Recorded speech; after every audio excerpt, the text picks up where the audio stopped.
আসসালামু আলাইকুম, আমি হাবিবুর রহমান। শুরু করছি ZH টেলিভিশনের নিয়মিত সংবাদ। আধিপত্য বিস্তারকে কেন্দ্র করে রংপুরে বদরগঞ্জ লোহানীপাড়া উত্তর মাদাইখামার গ্রামের আতাউর, সাজ্জাদুল, জান্টু, সুজন ও আখিরুলগণরা রাতের আধারে অসহায় হায়দার আলী ও হিন্দু সম্প্রদায়ের শ্মশানের আমবাগানের শতাধিক আম গাছ কেটে ফেলে। নেক্কারজনক ঘটনাটি মধ্যযুগীয় বর্বরতাকেও হার মানায়। ঘটনাটি পরিদর্শন করেন বদরগঞ্জ থানা পুলিশ। হায়দার আলী, এই জমিটা আমি বহুক্ষণ থেকে আবাদ করি খাই, বালা টালা আসিল, সাপ টাপ করি আবাদ করি খাওছি। একটা আতা, একটা সাজ্জাদুল, জান্টু, সজন, আখিরুল, এরা এলে কছি তো এই জমি হারা পামো, এই জমি পামো, তা জমি তোরা পাইমি কাগজ ধরে এসো। কাগজ তুই কী করিস?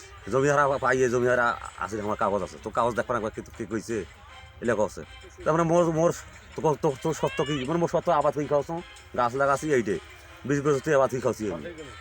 সরকারি জমি খাস, গাছ কাটলো ওরায়, আতা কাটিল, সজন কাটিল, জান্ডু কাটিল, সাজ্জাদুল কাটিল, আখরুল কাটিল। কালকে দিনতে আমরা কাল্লা মশা বাঁচাইছি, কাল্লা না মশাই গাছের কাল্লা মশা হয়ে গেছি। যেগুলো ধ্বংস হয়েছে তারে আমরা খেসারত চাই, কিভাবে কি করবে লাগবে সেইটা আপনার ঘুরে আমি বিচার চাই। এখন একটা ফল পর্যন্ত খাইতে পারিনি, ফল এলাও খাওয়া হয় নাই কেন, তাই মানুষই ক্ষতি করে সেই বিচার আমরা চাই। আমি 25 বছর এই হারা দখল করে খাওছি, এখন দখল করে হারা গাছ নাগাছি, গাছ নাগার পর তারপরে আতারা, ফিরে যে সিদ্দিক, সাজ্জাদুল, জান্টু, এখন আমাকে হুমকি দেখাইছি, আমার শক্তি বেশি, হুমকি দেখাইছি। হুমকি দেখার পর কাল সন্ধ্যের সময় আমার সাথে কোন কাজে লাগছে, আকিরুল, সজন, আতা, সাজ্জাদুল। আমার নাম শ্রী মিথুন চন্দ্র। সমস্যা এই যে হঠাৎ করে রাতের মধ্যে এখানে দেখতেছি এখানে শ্মশানের গাছ এরা রাতের মধ্যে কেটে ফেলছে। কারা? এরা এই যে আমাদের পাশের আতা ডাক্তার, তারপরে আপনার সাজ্জাদুল, তারপরে সুজন, আখিরুল, তারপরে আনারুল। গাছ ওরা কেটে ফেলছে? হ্যাঁ, গাছ কেটে ফেলছে। আপনারা কি চান এটা?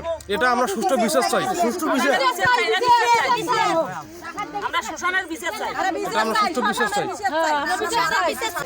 এই সুজানে বলতে করি আমরা আমার কিছু লাশও তো আছে, ফল বেছে বেছে কত কষ্ট, কত লাশও আমার তো আছে। পুলিশ সুপারের সরজমিন তদন্ত সাপেক্ষে অপরাধীদের দৃষ্টান্তমূলক ব্যবস্থা গ্রহণের দাবি জানিয়েছেন গ্রামবাসীরা। News desk, ZH television.